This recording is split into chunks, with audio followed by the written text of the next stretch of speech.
Hello friends, welcome back to smart study.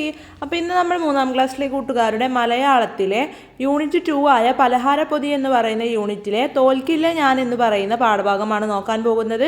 അപ്പോൾ ഇതൊരു കവിതയാണ്. കവിത വായിച്ച് അതിൻ്റെ ആശയവും നമുക്ക് നോക്കാം. അതുപോലെ തന്നെ ഇതിലെ ചോദ്യങ്ങളും ഉത്തരങ്ങളും എല്ലാം നമുക്ക് നോക്കാം. അപ്പോൾ ഇതിന് മുന്നേ ഉള്ള ഞാനല്ല എന്ന് പറയുന്ന പാഠവും അതുപോലെ കയ്പും മധുരവും എന്ന് പറയുന്ന പാഠവും നമ്മൾ വീഡിയോ ആയിട്ട് അപ്ലോഡ് ചെയ്തിട്ടുണ്ട്. അപ്പോൾ അത് കാണാത്ത എല്ലാ കൂട്ടുകാരും ഒന്ന് പോയി കണ്ടു നോക്കൂ കേട്ടോ. അപ്പോൾ നിങ്ങൾക്ക് വേണ്ടിയിട്ട് ഒരു പ്രത്യേക പ്ലേലിസ്റ്റ് തന്നെ നമ്മുടെ ചാനലുണ്ട്. പ്ലേലിസ്റ്റിൻ്റെ ലിങ്ക് ഞാൻ ഈ വീഡിയോയുടെ താഴെ ഡിസ്ക്രിപ്ഷൻ ബോക്സിൽ കൊടുക്കാം. അപ്പോൾ അതൊന്നും എല്ലാ കൂട്ടുകാരും പോയി ചെക്കൗട്ട് ചെയ്ത് നോക്കൂട്ടോ. അപ്പോൾ ഇന്നത്തെ വീഡിയോയിലേക്ക് എല്ലാ കൂട്ടുകാർക്കും സ്വാഗതം.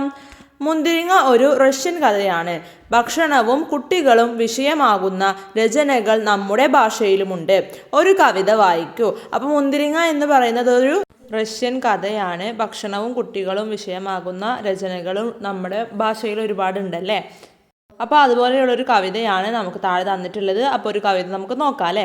തോൽക്കില്ല ഞാൻ എന്നാണ് നമ്മുടെ കവിതയുടെ പേര്. മേരിയോടൊന്നു ചോദിച്ചു ഞങ്ങൾ, പേരെന്താ കുട്ടി? പേരൊക്കെ എത്ര? നാണം കെട്ടു മടങ്ങില്ല ഞങ്ങൾ, നാടെന്താ കുട്ടി? നാരങ്ങ എത്ര? അപ്പോൾ എങ്ങനെയാണ് മേരിയോട് പേര് ചോദിച്ചത്? പേര് ചോദിച്ചത് പേരൊക്കെ എത്ര എന്ന് ചോദിച്ചിട്ടാണല്ലേ. അതുപോലെ നാടെങ്ങനെ ചോദിച്ചത്? നാരങ്ങ എത്ര എന്ന് ചോദിച്ചിട്ടാണ് അവർ നാട് ചോദിച്ചത്.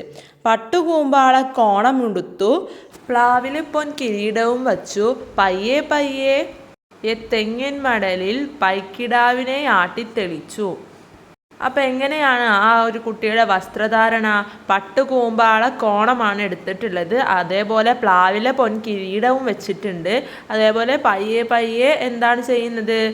തെങ്ങിൻ മടലിൽ പൈക്കിടാവിനെ ആട്ടിത്തെളിച്ച് നടക്കുകയാണ്.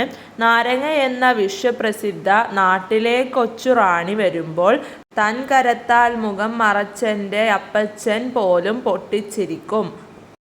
അപ്പം എന്താണ്? നാരങ്ങ എന്ന വിശ്വപ്രസിദ്ധ നാട്ടിലെ കൊച്ചുറാണി വരുമ്പോൾ എന്താണ് ചെയ്യാറ്? സ്വന്തം കരത്താൽ, അതായത് സ്വന്തം കൈ കൊണ്ട് മുഖം മറച്ച് അതിൻ്റെ സ്വന്തം അപ്പച്ചനെ പോലും പൊട്ടിച്ചിരിപ്പിക്കും. അങ്ങനെയാണല്ലേ. അക്കിനാവിനെ കാണുമ്പോഴെല്ലാം അമ്മ ചെന്നങ്ങു വാരിയെടുക്കും. ചുറ്റുമെത്തുന്ന ഞങ്ങളും ഓരോ വർത്തമാനങ്ങൾ ചോദിച്ചിരിക്കും. കിനാവ് എന്ന് പറഞ്ഞാൽ സ്വപ്നമാണ്. അപ്പോൾ ആ സ്വപ്നം കാണുമ്പോഴെല്ലാം അമ്മ ചെന്നങ്ങ് വാരിയെടുക്കും. അതുപോലെ ചുറ്റുമെത്തുന്ന ഞങ്ങളും ഓരോ വർത്തമാനങ്ങളൊക്കെ ചോദിച്ചിരിക്കും അല്ലേ. മാമൂ നിന്നെന്തു കുട്ടി നീ പെണ്ണെ, മീമി ചുട്ടതാണ് അമ്മച്ചി തന്നെ. മാമു അതായത് ചോറിന് എന്ത് കൂട്ടി എന്ന് ചോദിക്കുകയാണ്. അപ്പം എന്താണ് പറയുന്നത്? മീമി ചുട്ടതാണ് അമ്മച്ചി തന്നെ എന്ന് പറയുന്നുണ്ട്. കള്ളി നീ അതിൽ എന്തൊക്കെ തിന്നു? മുള്ളു മാത്രം ഞാൻ തുപ്പിക്കളഞ്ഞു. അപ്പം അതിൽ ആ മീനിൽ എന്തൊക്കെയാണ് തിന്നത് എന്ന് ചോദിക്കുന്നുണ്ടല്ലേ. അപ്പം മുള്ളു മാത്രമാണ് തുപ്പിക്കളഞ്ഞത് എന്ന് പറയുന്നുണ്ട്. കണ്ണു രണ്ടും വയറ്റിൽ മുളച്ച് വൻമരങ്ങളായി വന്നല്ലോ പെണ്ണെ, മാന്തളിനൊറ്റ കണ്ണല്ലേയുള്ളൂ, മാറി നിന്നവൾ കൊഞ്ഞനം കാട്ടും. അപ്പം എന്താണ്? രണ്ട് കണ്ണും വയറ്റിൽ മുളച്ച് വൻമരങ്ങളായി വന്നല്ലോ പെണ്ണെ എന്ന് ചോദിക്കുന്നുണ്ട്. അപ്പം മാന്തളിനൊറ്റ കണ്ണല്ലേയുള്ളൂ എന്ന് അവൾ പറഞ്ഞ് മാറി നിന്നിട്ട് കൊഞ്ഞനം കാട്ടുകയും ചെയ്യുന്നുണ്ട് അല്ലേ. അപ്പം ഇതാണ് നമ്മുടെ കവിത. കവിത എഴുതിയത് KC ഫ്രാൻസിസ് ആണ്. അപ്പോൾ ഇത് പുതിയ മനുഷ്യൻ എന്ന് പറയുന്ന ഒരു സമാഹാരത്തിൽ നിന്ന് എടുത്ത ഒരു കവിതയാണ്. അപ്പോൾ കവിത എല്ലാ കൂട്ടുകാരും നന്നായി വായിച്ചു നോക്കണം. ഇനി നമുക്കിതിലെ ചോദ്യങ്ങളും ഉത്തരങ്ങളും ഒന്ന് നോക്കാം. അപ്പോൾ നമുക്ക് താഴത്ത് തന്നെ കുറച്ച് പുതിയ പദങ്ങളും അതുപോലെ അതിൻ്റെ അർത്ഥങ്ങളും തന്നിട്ടുണ്ട്. അതെന്തൊക്കെയാണെന്ന് നമുക്ക് നോക്കാം. കൂമ്പാള എന്ന് പറഞ്ഞാൽ കവുങ്ങിൻ്റെ പൂങ്കുലയെ പൊതിഞ്ഞു നിൽക്കുന്ന ഇളം മഞ്ഞ പോള എന്നാണ് അർത്ഥം. കോണം എന്ന് പറഞ്ഞാൽ കോണകം. പയ്യെ പയ്യെ എന്ന് പറഞ്ഞാൽ പതുക്കെ പതുക്കെ. മടല് എന്ന് പറഞ്ഞാൽ തെങ്ങിൻ്റെ ഓലയുടെ തണ്ടാണ്. പൈക്കിടാവ് പശുക്കുട്ടിയാണ്. വിശ്വപ്രസിദ്ധം എന്ന് പറഞ്ഞാൽ ലോകത്താകെ അറിയപ്പെടുന്ന എന്നാണ് അർത്ഥം. കരം എന്ന് പറഞ്ഞാൽ കൈ. അതേപോലെ കിനാവ് എന്ന് പറഞ്ഞാൽ സ്വപ്നം എന്നാണ് അർത്ഥം. അപ്പോൾ ഇത്രയൊക്കെ പുതിയ വാക്കുകളും അതിൻ്റെ അർത്ഥങ്ങളുമാണ് നമുക്ക് ഈ ഒരു പാഠഭാഗത്തായിട്ട് തന്നിട്ടുള്ളത്. അടുത്തത് നമുക്ക് പാഠഭാഗത്തിലെ ഓരോ ചോദ്യങ്ങളും ഉത്തരങ്ങളും നോക്കാം. ആദ്യത്തെ ചോദ്യം, നാരങ്ങ നാട്ടിലെ കൊച്ചുറാണിയുടെ ചിത്രം കണ്ടില്ലേ? കവിത വായിച്ചപ്പോൾ മനസ്സിൽ തെളിഞ്ഞ കൊച്ചുറാണിയുടെ ചിത്രം വരയ്ക്കൂ.